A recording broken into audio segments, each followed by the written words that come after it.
In this video, we're going to look at a few select questions from your final exam review. Starting right here with question number 12, using the substitution u is equal to x squared minus 3. We want to find what this integral, the integral from -1 to 4 of x times x squared minus 3 to the 5th dx is equal to. Now, right off the bat, I look at my answer choices here, and all the answer choices have u's in them, and I see that the last two answer choices still have -1 and 4 as the limits on the integral. -1 and 4, those are x numbers, and if I'm going to switch to u, they've got to change to u numbers, and so immediately we can just cross out answer choices D and E, because there's no way it can be one of those. So if I let u equal x squared minus 3, that means du is going to be 2x dx. And so I need to multiply in a 2 to get my du substitution, which means I'm going to multiply a 1/2 out in front. And so if I rewrite this integral, I get 1/2 times the integral of u, that part is u to the 5th, and then the 2x dx is of course our du. And -1 and 4, if I plug both of those into the expression for u, -1 squared is 1 minus 3 gives us -2.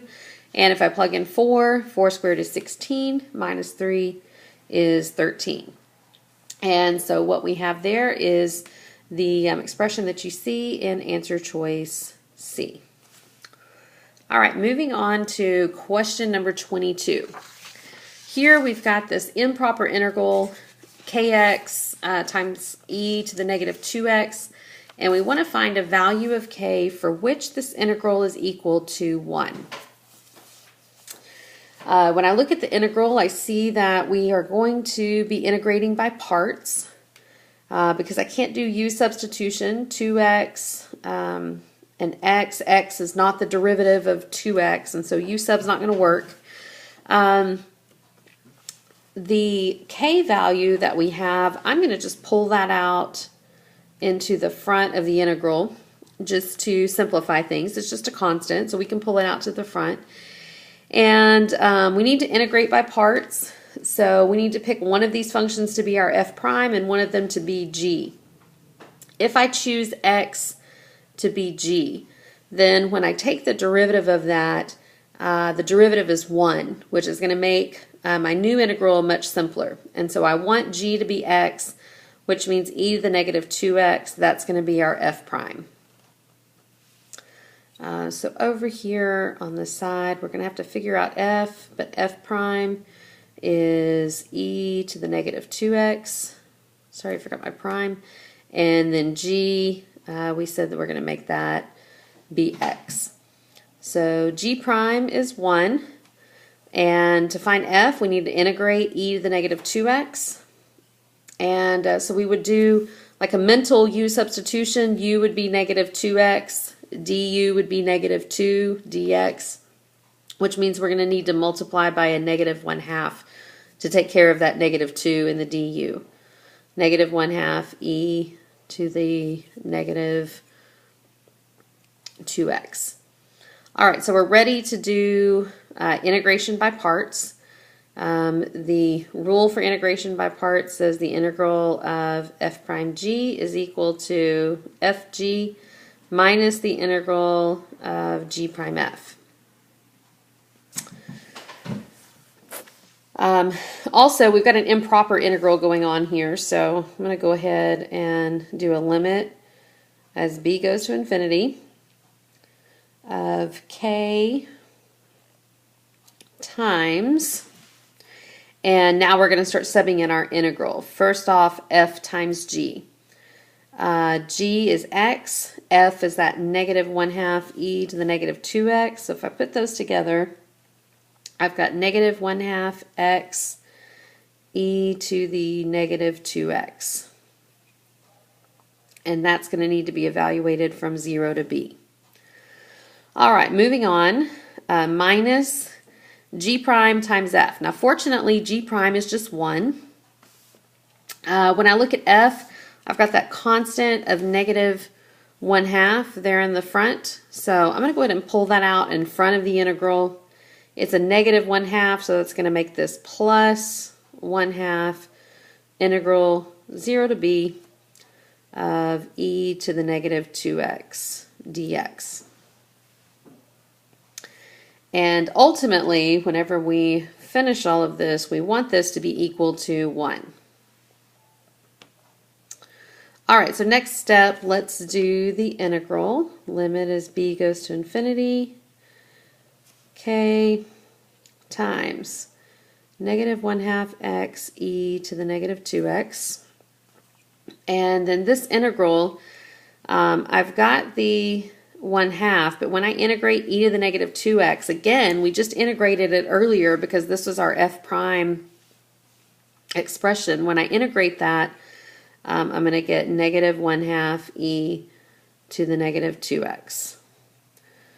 And all of this needs to be evaluated from 0 to b. We want it to be equal to 1.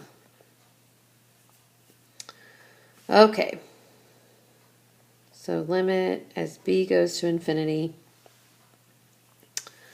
of k. Okay, can we clean this up a little bit? I'm going to write this as negative 1 x over 2, and then that e to the negative 2x, let's just put that in the denominator. And then we have minus 1 over 4. If I multiply that 1/2 times 1/2, again we have e to the negative 2x, so I'm going to put e to the 2x in the denominator. Maybe that'll make this a little bit simpler. From 0 to b equal to 1. Okay, limit as b goes to infinity, k times, so let's plug in negative b over 2e to the 2b minus 1 over 4e to the 2b. And we want this to be equal to 1. Okay, so at this point we're ready to, oh wait, sorry. I just substituted in b. We need to do minus, we need to sub in that 0. So for the first one, we just get 0 over 2e to the 2 times 0, which is just going to be 0, minus 1 over 4e to the 2 times 0.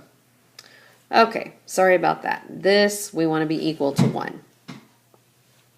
All right, so if I start taking the limit as b goes to infinity, this first term here, we get b in the numerator, I'm sorry, we get infinity in the numerator as well as in the denominator.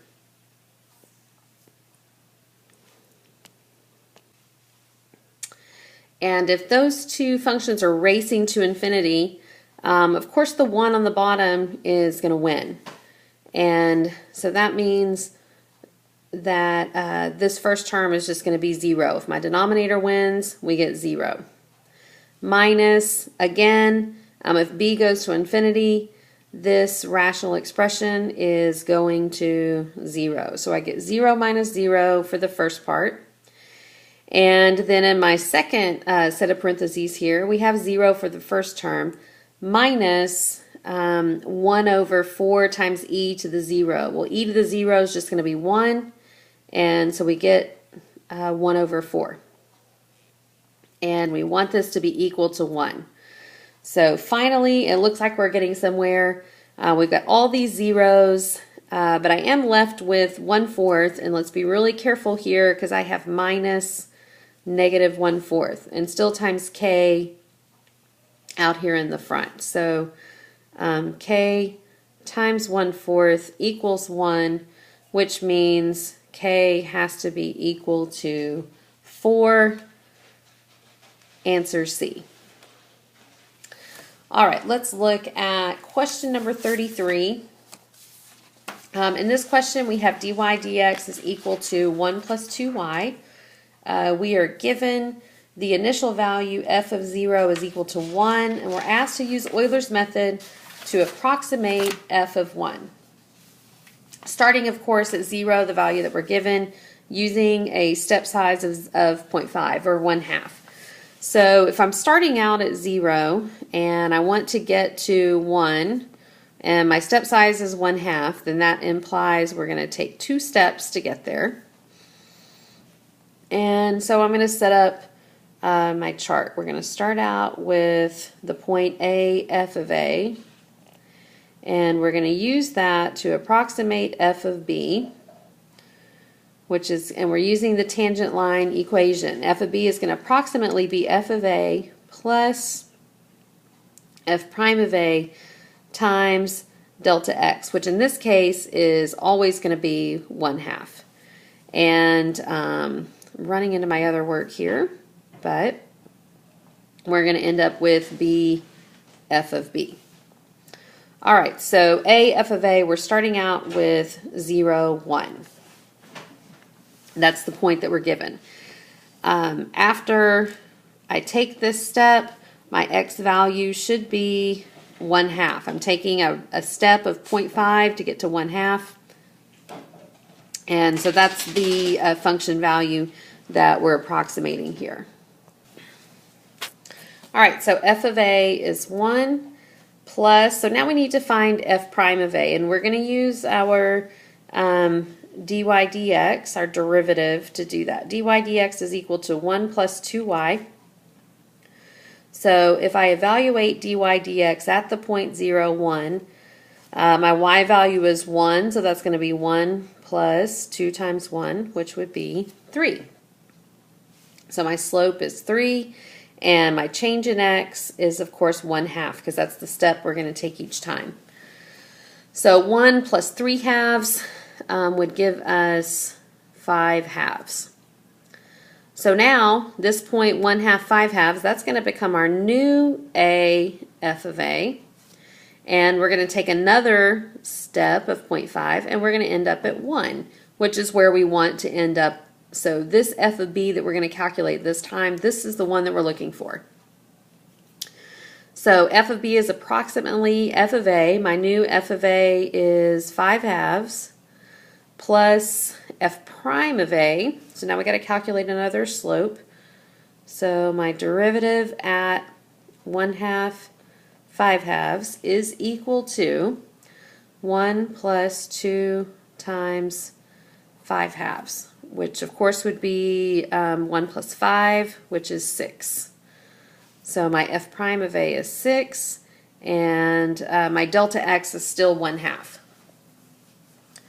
So 6 times 1/2 would be 6/2 plus 5/2 gives us 11/2, and 11/2 is of course equal to 5.5. So f of 1 is approximately 5.5, which is answer D.